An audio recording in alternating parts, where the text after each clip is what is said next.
자, 우리 성경의 핵심은 이 나를 피워내는, 하나님이 나를 창조하시고 나를 피워내시는 것입니다. 그것은 인간은 하나님을 닮아서 관계성의 존재입니다. 그래서 힘과 능으로 되는 일이 아닙니다. 내가 뭐 깨닫는다든지 내가 뭘 열심히 한다든지 돌을 닦는다든지 그렇게 되지 않고 나 같은 너와의 관계성 속에서, 그래서 그 안에서만 이제 내가 자라는 것이죠. 뭐 이상한 얘기가 아니고 우리가 다 그렇게 자랐습니다. 우리가 이렇게 태어나서 부모님 바라보면서 부모님이 나를 어떻게 받아주나가 내가 누구냐가 되고, 부모님이 나에게 어떻게 그 반영, 리플렉트 해주느냐가 내 자아상을 형성하는 것이죠. 근데 그 부모님은 첫째로는 바깥에 있잖아요. 내 바깥에 있는 분이고, 두 번째는 일그러진 거울을 가지고 있어요. 어느 사람이 누구도 똑바르지 않죠. 그래서 그 부모님에게 비친 일그러진 거울에서부터 이제 나는 나를 잘못 알기 시작해서 이 세상에 나아가서 만나는 모든 거울이 그렇게 일그러져 있죠. 하나님이 창조한 우리, 하나님의 형상으로 창조된 우리를 그대로, 진실 그대로, 진리 그대로 온전히 받아주고 내가 하나님의 형상으로 피어나게 할 수 있는 거울은 말씀밖에 없습니다. 말씀 외에는 전부가 거짓입니다. 거짓이 다 들어 있습니다. 그래서 이 제국시대의 신앙, 이 제국시대의 신앙은 하나님께서 말씀, 꿈이나 무슨 환상이나 이런 것이 아니고 명철한 말씀, 아침마다 일깨우시는, 밤중에 임하시는 것이 아니고 아침마다 일깨우시는 그 명철하신 말씀, 이 말씀으로 하나님께서 이 제국시대 인간의 것이 화려해져서 우리의 관심이 다 흩어지는 그런 시대에 우리를 하나님의 생명으로 피우는 것은 말씀밖에 없다. 쉐마. 그래서 이 쉐마가 있을 때 시대를 치유하는 공고한 자를 그 말씀으로 돕는 자가 됩니다. 두 번째, 그 시대에 엄청난 정죄 속에 우리가 살잖아요. 뭐 못생겨도 정죄받지요. 뭐 공부 못해도 정죄받지요. 뭐 하여튼 뭐 성격 나빠도 정죄받지요. 뭐 모든 것으로 이 세상은 우리를 정죄하죠. 생명은 정죄되면 소멸되니까. 근데 거기에 그 세상에 맞서서 의롭다 하심을 누린, 내 얼굴을 부실돌같이 굳게 하는 그 세상의 그 풍파 속에 내가 하나님을 의뢰하고 내 등을 기꺼이 맡길 수 있는, 나를 모욕하고 침뱉는 자들에게 내 얼굴을 돌리지 않을 수 있는, 오히려 그들을 불쌍히 여기는 이런 의롭다 하심은 말씀으로 밖에는 임하지 않는다. 근데 이제 말씀이 사라졌죠. 말씀은 사라지고 교리밖에 없죠. 이번 주에 여러분들은 그것을 아주 잘 체험했을 것입니다. 성경을 읽는데 교리적인 정답을 갖고 읽으니까 이 성경이 참 부담스럽죠. 뭐 해라, 뭐 그런 걸로 알고 읽을 것도 별로 없죠. 정답을 이미 갖고 있으니까. 사실 성경을 읽어보시면 내가 성경을 한 번도 읽지 않았구나 하는 걸 느낄 수 있을 거예요. 그래서부터 성경을 그냥 읽으면, 내가 정답을 아는 사람이 아니고 성경에 무슨 얘기가 있나 그렇게 읽으면 성경을 읽는 동안에 가슴이 뜨거워지게 돼 있습니다. 우리 마가복음에서 조금 경험하셨잖아요. 이게 자기가 직접 경험하셔야 되는 거지만 벌써 시작에서부터 가슴이 두근거리기 시작하죠. 모든 것이 멸망한 황폐한 자리에 이렇게 새로운 시작, 이 시작의 기쁜 소식이 울려 퍼졌다.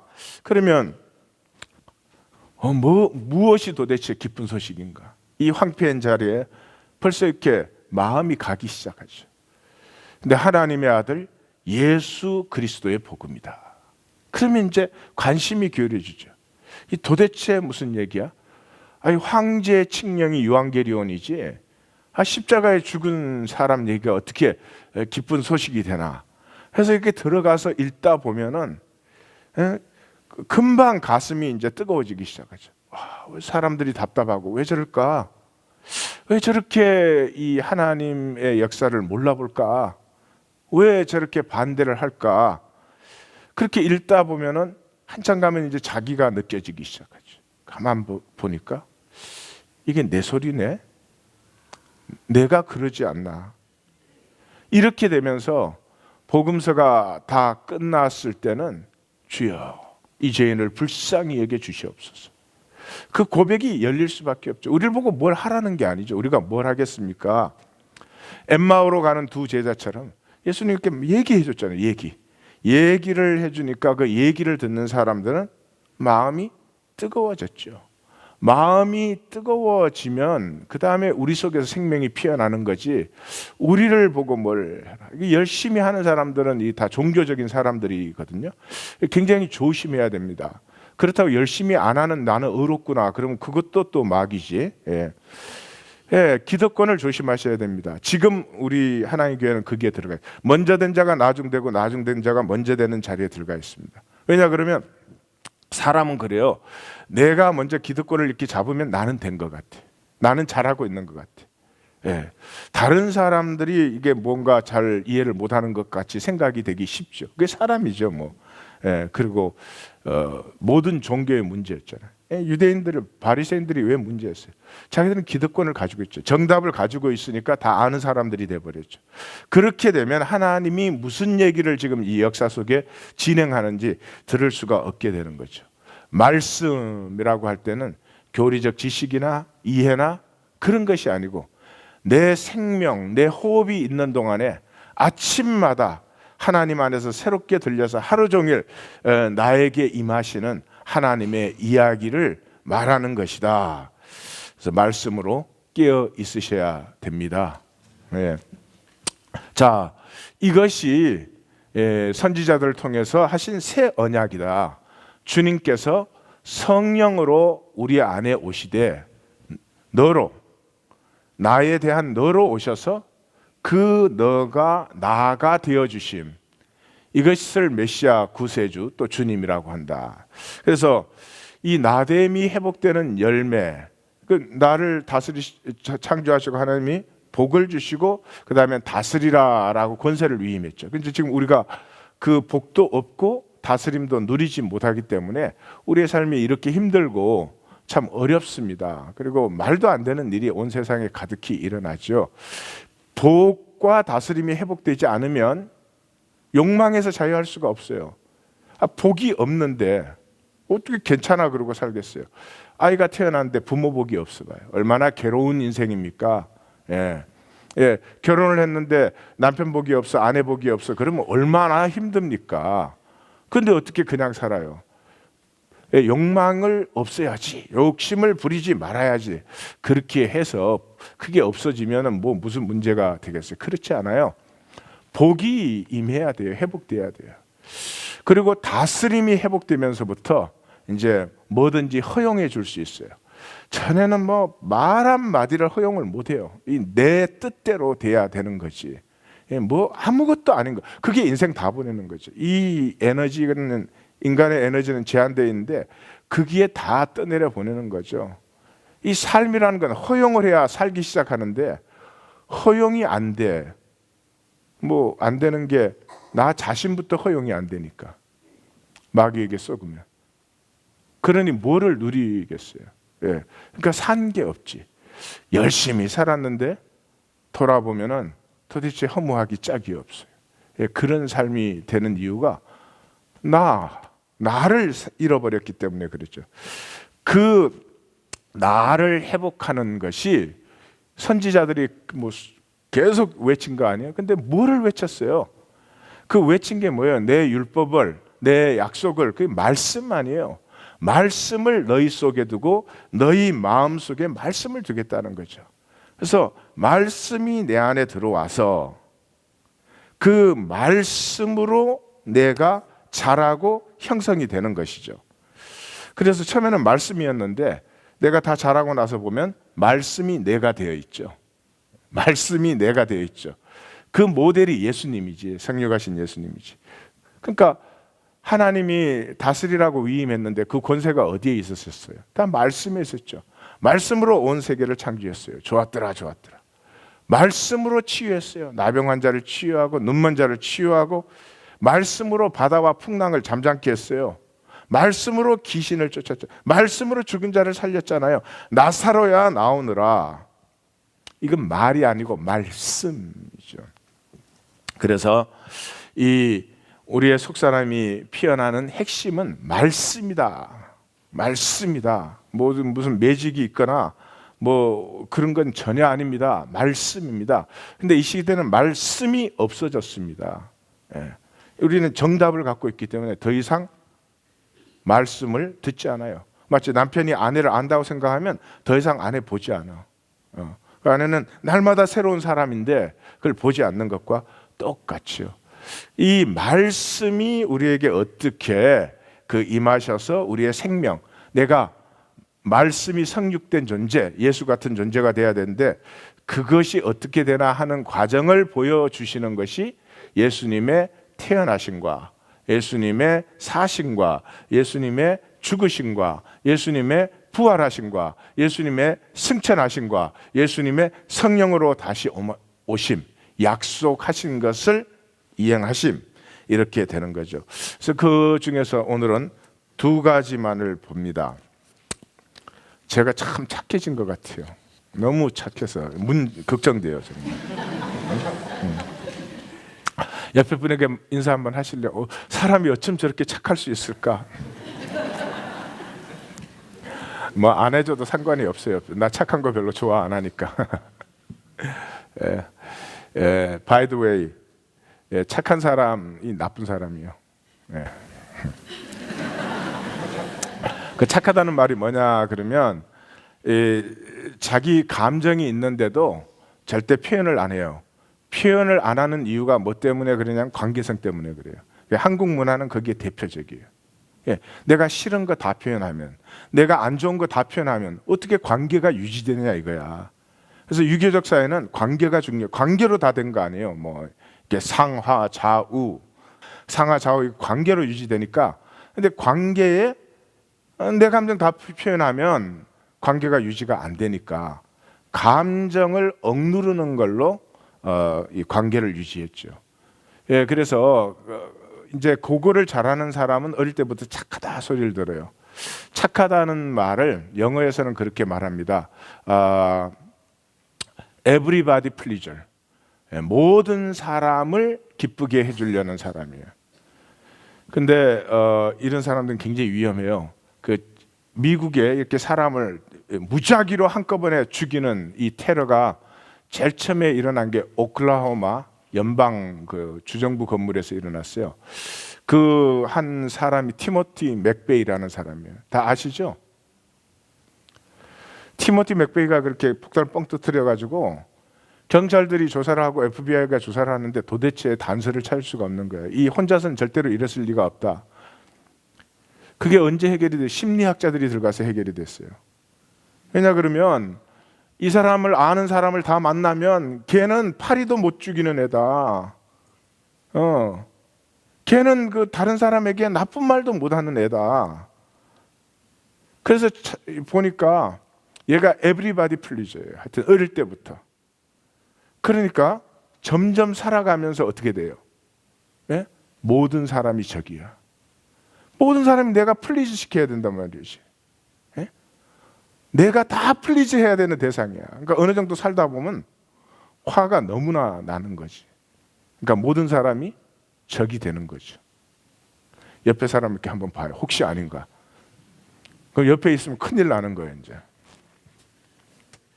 오늘은 성육과 십자가 두 가지만 보는 거예요.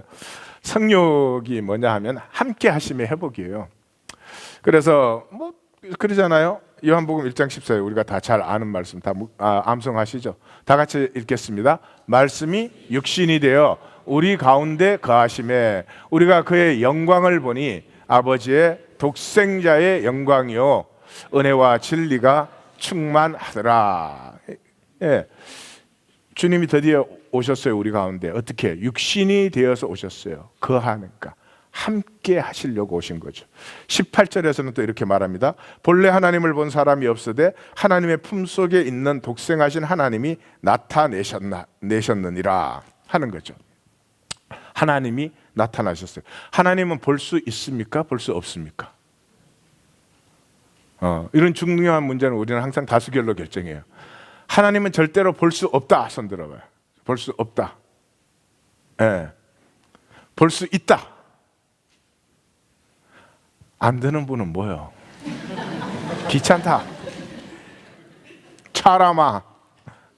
다시 한 번 더 기회를 드리겠어요. 하나님 볼 수 있다. 하나님 볼 수 없다. 우리 하나님 교회 공동의회 결정에 의해서 하나님은 볼 수 없는 걸로 결정을 하겠습니다. 그러면 이제 집에 가야지 뭐. 하나님은 볼 수 없습니다. 한국말은 끝까지 들어봐야 돼요. 볼 수 없어요. 단 이미지로는. 이미지로 보려는 것은 선악과로 눈이 밝아져서, 지체 안에 있는 나의 특징은 이 지체의 오감을 통해서 확인을 해야 돼요. 그 지체의 오감으로 확인 안 되는 것은 믿을 수가 없어. 그 내 지체의 오감이 체험할 수 있는 건 실제 세계의 억만분의 일이야. 그것도 안 되는지. 근데 그 세계가 자기의 전부가 되는 거죠. 그래서 하나님은 이미지로는 볼 수가 없습니다. 그러나 아주 분명하죠. 모세에게 내가 내 얼굴을 보지 못하리니 나를 보고는 살 자가 없다. 여호와께서 호렙산 불빛 중에서 너에게 말씀하시던 날의 신명기에 너희가 어떤 형상도 보지 못하였다. 하나님이 나타나실 때 형상 봤냐? 아니라는 거죠. 신명기 뭐예요? 총 정리해 주는 거죠. 광야의 일을. 디모데전서 1장 17절에는 영원하신 왕 곧 썩지 아니하고 보이지 아니하시고 홀로 하나이신 하나님. 6장 16절에는 이렇게 말하죠. 오직 그에게만 죽지 아니함이 있고 가까이 가지 못할 빛에 거하시고 어떤 사람도 보지 못하였고 볼 수도 없다. 이건 하나님의 형상을 볼 수 없다. 이미지를 볼 수 없다는 거죠. 근데 하나님은 봐야 됩니다. 하나님을 보았습니다. 많은 사람들이 어떻게 해요? 말씀으로 보았습니다. 하나님을 형상으로 보는 건 일부만 본 거죠. 껍질 본 거죠. 뭐 그렇게 말할 수 있겠죠. 말씀으로 하나님을 볼 때가 전체를 보는 것이죠. 야다인 것이죠. 그래서 모세가 하나님의 형상 못 봤지만 출애굽기 33장에 그렇게 말하죠. 사람이 자기 친구와 이야기한 같이 여호와께서는 모세와 어떻게? 대면이란 건 얼굴과 얼굴을 맞댔다는 거죠. 그러니까 뭐 할 때 뭐로 대면한 거죠? 말씀으로. 말씀하실 때는 대면하셨다는 거죠. 그 다음에 삼손 낳기 전에 그 마노아가 하나님을 보죠. 그래서 아내한테 우리가 하나님을 보았으니 반드시 죽으리로다. 그러니까 그 아내가 뭐라 그랬어요? 죽일 것 같으면 말씀하셨겠습니까? 말씀을 하셨으니 이제는 그 일을 이루겠지요. 이사야서에서도 이사야 선지자가 뭐라고요? 화로다 나여 망하게 되었도다. 나는 입술이 부정한 사람이요 나는 입술이 부정한 백성 중에 거주하면서 만군의 여호와이신 왕을 배웠음이라. 그럴 때 뭐 했습니까? 하나님 말씀이 임했을 때 그렇게 말했죠. 이사야를 부르는 말씀이 임했을 때.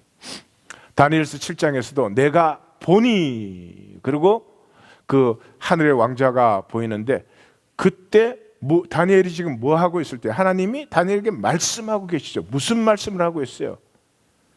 앞으로 그 예수 그리스도께서 오셔서 하나님의 모든 왕권을 위임받는, 그래서 묵시 문학에서는 이렇게 꽃이다 이렇게 말 안 하죠.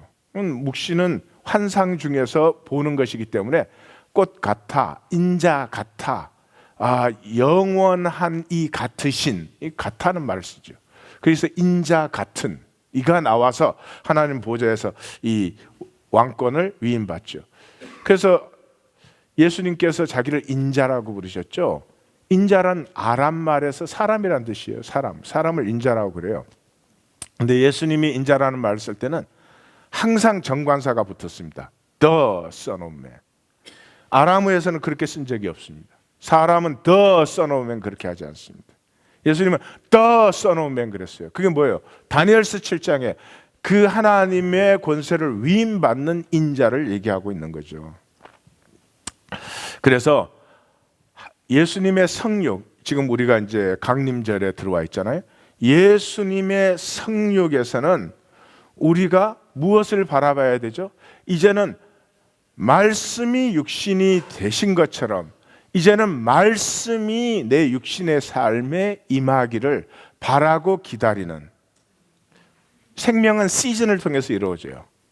봄, 여름, 가을, 겨울이 없으면 생명이 이루어지지 않아요. 봄, 여름, 가을, 겨울이 없는 데는 건기, 우기 이렇게 시즌이 돌아가요. 왜 그런지 알 수는 없지만 인생은 시즌을 통해서 마디가 맺어져 갑니다. 신앙이 똑같습니다. 그래서 그 신앙의 절기가 그냥 있는 게 아니고 하나님, 우리가 지지난주에 봤죠. 출애굽을 시키시는데 출애굽이란 이야기를 진행하면서 하나님에게서 제일 중요한 것은 유월절과 무교절이라는 절기를 셋업하는 거예요. 왜냐 그러면 시즌을 통해서 생명이 자라가기 때문에. 그래서 강림절에 메리 크리스마스 하고 뭐 선물이나 주고받고 쇼핑이나 댕기고 그거는 아무것도 모르는 거죠. 이 성육의 계절이 왜 있느냐? 말씀이 내게 임하셔서 나와 함께 하시는 것, 이것이 모든 것의 출발이에요. 예, 이번 강림절은 말씀이 우리의 가슴에 임하시는, 머리에 정답 알고 있는 게 아니라 교리가 아니고요, 그동안 교회에서 들은 게 아니고 설교가 아니고요, 말씀, 천지를 창조하시고 천지를 완성하시는 말씀이 임하시는 강림절이 되실 것입니다. 그 다음에 십자가, 예수님이 이제 오셨고 그 다음에 십자가에 죽으시죠. 이 십자가에 죽으시면 우리가 잘 아는 바와 같이 이제 그 십자가의 죽으심으로 죄에서 자유케 합니다. 이게 무슨 말인가? 죄라는 말이 하말티아라는 히브리어, 헬라에서는 하타라고 합니다. 이게 빗나가다, 관역이 빗나가다는 거죠. 그러니까 하나님이 이하권을 창조했는데 그 이하권이가 살지 않고 딴 이하권이를 살아. 그게 빗나간 거예요. 여기에 현상적인 얘기가 아니에요. 이하권이는 목회하도록 하나님이 부르셨는데 너는 왜 건축 설계사를 하냐, 그런 얘기가 아니에요. 그건 다 현상적인 것이죠. 하나님이 이하권이를 창조할 때 이 이하권이 속에 하나님이 피어나되 그 하나님 중에 이하권이로 독특한 하나님이 피어나도록 이하권을 창조했다. 자, 그래서 죄사함을 받는다 그럴 때 윤리적이나 도덕적으로 내가 뭐 죄 지었는데 그거 없어졌다. 아니, 죄 지은 게 왜 없어져요? 아니, 죄 지은 게 없어지면 마음 놓고 죄 지으면 되겠네? 아니죠. 죄사함이라는 말은 내가 죄를 심지어 지었어도 그 지은 것까지도 하나님은 받으셔서 합력하여 선을 이루어 하나님이 창조하신 나를 피어내게 하신다. 예? 이레이스 하는 게 아니라 이 말이죠. 여기에는 네 가지가 들어있습니다. 첫째, 말씀에서만 나가 용납을 받아요. 이 세상 어떤 것도 나를 용납해 주지 않습니다. 말씀을 만날 때 내 모든 죄와 악과 연약함과 이 모든 허물이 사실은 그 자체로 있는 것이 아니고 그 속에서 내 가슴이 깨어지게 하시고 일깨워지게 하시고 은혜를 사모하게 하시고 어찌할꼬에 가슴이 터지게 하는, 내가 잘못했다는 것 이상을 넘어서서 만나고 보게 해주는 것, 이것이 하나님의 말씀을 만날 때 역사예요. 왜? 하나님의 말씀은 총체적이기 때문에. 현상만 나타나는 게 아니라 그 현상 속에 들어있는 나의 안타까운 중심의 진실함을 받아주시는 것은 이 세상에 말씀밖에 없다. 아버지여, 저들의 죄를 사하여 주옵소서. 자기들이 하는 것을 알죠. 그렇습니다. 우리의 모든 죄는 성령을 해방하는 것 외에는 우리의 모든 죄는 알지 못해서 지어요. 죄를 짓는 게 자기한테 복이 될 줄 알고 짓는 거예요. 이게 죄를 지어서 이게 저주가 된다는 걸 알면 죄 지을 사람 없어요. 죄 짓는 게 복인 줄 안다. 거짓말하는 게 복인 줄 알아요. 남 미워하고 시기 정죄하는 게 복인 줄 안다고요. 그럼 몰라서 그러는 거죠. 두 번째, 우리를 어렵다. 성경 기절이 수도 없이 많은데 아침에 성경 기절 읽을 시간도 없기 때문에 제가 하나씩만 넣어놨어요. 고린도후서 5장 21절 같이 한번 읽을까요? 하나님이 죄를 알지도 못하신 이를 우리 대신하여 죄로 삼으신 것은 우리로 하여금 그 안에서 하나님의 의가 되게 하려 하심이라. 그렇습니다. 예, 이 말씀에서만 나의 죽음 자체가 죽음에서 면제시켜 주는 것도 아니고 안 죽는 것도 아니고 이 죽음까지 포함해서 하나님은 나를 나로 피워내고 계시는 그것을 예수님의 또 말씀과 죽음에서 만나게 되죠. 이 말씀과 죽음에서 비로소 will to power에서 will to love, 이 권력 지향적인 우리의 삶이 사랑 지향적으로 전환이 되는 것이죠. 내 칼을 도로 칼집에 꽂으라. 칼을 가지는 자는 칼로 망한다. 칼 얘기 힘 얘기죠. 힘으로 사는 자는 힘으로 망하게 돼 있어요. 부부 사이도 힘으로 살아요. 못죠? 그러면 뭐 다른 얘기는 다 끝난 거죠. 근데 그렇게 사는 게 좋아가지고 사는 사람은 우리 중에 아무도 없죠. 왜 그래요? 나를 나로 받아보지 못했기 때문에 내가 나를 지켜야 되잖아요. 뭘로 지켜요? 힘으로 지키지. 내가 의롭다함을 받은 안전하고 온전히 용납받은 그 확신 안에서만 비로소 가슴이 열리고 사랑이 시작이 되는 거죠. 무엇보다 예수님의 십자가, 죄에서 자유했다, 드디어 내가 창조된 나로 살게 하였다 하는 것에는 내가 용납받았다, 내가 이제 의롭다함 안에서 산다, 이제는 나에게서 사랑이 피어나기 시작했다, 이런 말 외에 가장 중요한 결론은 성령으로 살 수 있게 되었어요. 성령이 그 위에 오셔서 머무는 것을 보거든. 그렇죠? 그렇죠? 세례 요한이. 우리는 성령님이 우리 속에 머무를 수가 없어요. 시시각각으로 흔들리니까. 언제 성령님의 감동, 감화, 역사가 나에게 임할 수가 없어요. 한없이 기다리시죠. 오래 참으시죠. 내 안에서. 그런데 그 내가 성령님을 누리려면 내 가슴과 심령에 평안이 임해야 됩니다. 십자가 외에는 역시 임할 곳이 없죠. 자, 모든 죄는 다 사함을 받아요. 근데 내 안에 임하신 성령을 해방하면, 성령을 모독하면, 성령을 거부하면 그건 이제 해결이 없는 것이죠. 시편 138편에 이런 말씀이 여러분들이 아마 모르실 거예요. 놀라운 말씀이에요. 저를 따라서 해주세요. 이는 주께서 주의 말씀을 주의 모든 이름보다 높게 하셨음이라. 주의 말씀을 주의 이름보다 높게 하셨다고 하셨습니다. 우리뿐만 아니라 온 세상의 창조가 하나님의 말씀이 성육이 되는 것이죠. 속사람은 여기까지 저를 따라왔으면 또 이미지를 생각하실 수 있어요. 예, 괜찮아요. 근데 이제는 이미지를 넘어서서 이미지의 본질인 말씀을 생각하셔야 돼요. 내 안에 하나님의 말씀이 있고 내 생각이 있다. 내 안에 하나님의 말씀이 있고 내 생각이 있다. 말씀이 이길 것이냐, 생각이 이길 것이냐. 물을 필요도 없어. 맨날 생각이 이기니까.